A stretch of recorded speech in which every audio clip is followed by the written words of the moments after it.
So what was leaving the Jehovah's Witnesses like?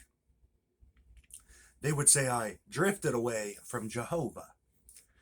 Truth is, when I was 17, my mother died from cardiac arrest. Suddenly passed away. One night she's here, next day she's gone. A couple days go by. I go to the congregation because she was still a witness in good standing. The elders, we go to the day that it was planned, and all the elders are like, we should have been notified. We told all of you she passed away. What is wrong with you men? The thing was, and they are not going to say this, thing was we didn't have the money to pay them or the Kingdom Hall, and that's what it's all about with the organization or the society. Talk about your cult language. So we did that. Two of the sisters, I love them to death, still love them. The one just passed away recently due to COVID. Haven't talked for a while, but they were kind. There's good people in the Jehovah's Witnesses. Brainwashed, but good people. But you know, a good person's a good person regardless of the belief system. So she passes away, my mother does, and I go live with my great uncle in Florida, who is a presiding overseer of the congregation. His sons, two of his sons are elders as well. So I'm thinking, cool, I get to go down here, have a spiritually focused life.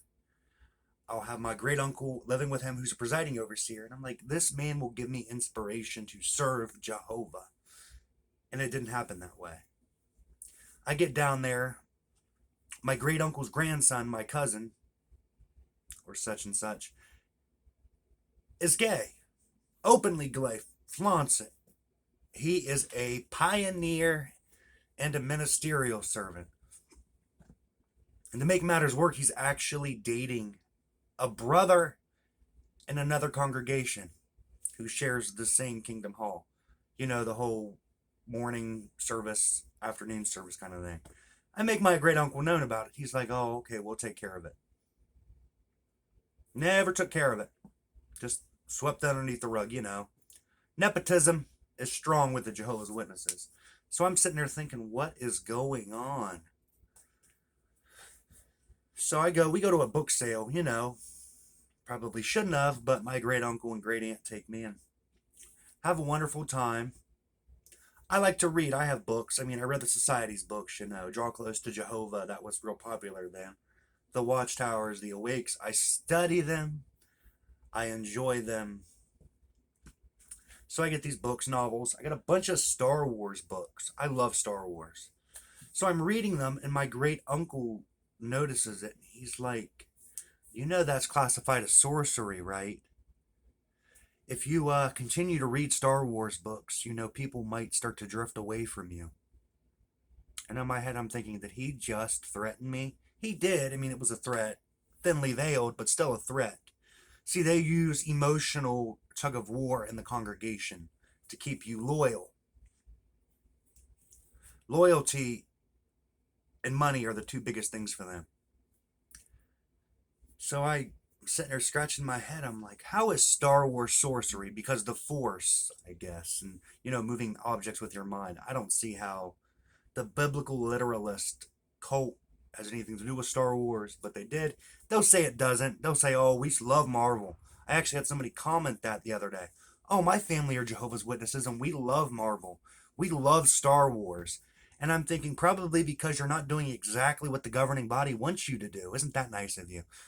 Fabulous. No, it's not. But back to the story I was telling. So time comes on. My uncle's a greedy old man. Jehovah's Witnesses have a tendency to like to cling to money. So I end up just getting fed up with it. I'm like, what is going on here? These people are so freaking brainwashed. I looked at my cousins and I'm like, you know, you guys are sheltered, right? They're living with millionaires. These people got oodles of money. So of course, they're going to be on the totem pole. You know, circuit overseer comes, has dinner with them. We'll say, well, that's because he's the presiding overseer. No, it's because he has money. He can take them to the nicest restaurants in Northeast Florida. But yeah, that's how it goes. So eventually, I just have enough of it. I pack my stuff, have to run away. I mean, I'm a gay youth running away at 18. I just turned 18 in September, and it's December. I run away. I've got some money in the bank, not much, enough. So I hop in. I call a cab. Cost me $85 to go from there to the Greyhound station. Get the Greyhound. Cost $175 to go where I'm going. I get on the bus, and I am so nervous at the bus station waiting to get this bus to arrive. I feel like I am in witness protection. Well, I am in witness protection in a way, I guess. So I get on the bus and I drive up here. And they take me up here. It takes 2 or 3 days. It's before COVID, so no masks. I get up here, homeless, nowhere to stay. So I'm wandering in the street, and an elderly gentleman pulls over and says, do you need a place to stay? He's a Seventh-day Adventist. I'm thinking, oh goodness, Jehovah's Witnesses. But I had called them. They said, we can't help you. Go back to Florida. So this Seventh-day Adventist preacher, deacon, he's a deacon in the Seventh-day Adventists, offers to have me take me to a place to stay. They let me stay in their basement for a week. The Seventh-day Adventists did, so they get credence for that, even though I'm not a Christian. But the Seventh-day Adventists were more like the Jehovah's Witnesses than the Jehovah's Witnesses are. They don't serve. The Jehovah's Witnesses do not serve God. They serve the 8 men in New York.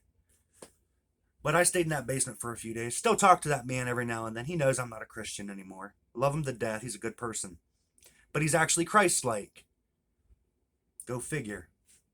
So the Seventh-day Adventists were supposed to be part of Babylon the Great. And here they are offering me Christian courtesy and love. A stranger they've never met. Offering me a place to stay in December in Ohio. Just because it is the Christian thing to do. Whereas the Jehovah's Witnesses are supposed to have this brotherly love, which is void and non-existent. Mind you, I was in good standing in the Watchtower Bible and Tract Society when I moved up here. So the elders up here, who were my former congregation, weren't willing to help. Go back to Florida is what they told me. So I get my apartment.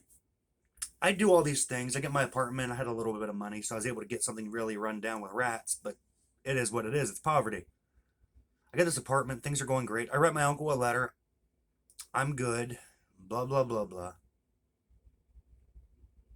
Never hear anything back. I guess it is. Oh, yes, I did. He wrote me a letter. Says, I'm glad you're not homeless.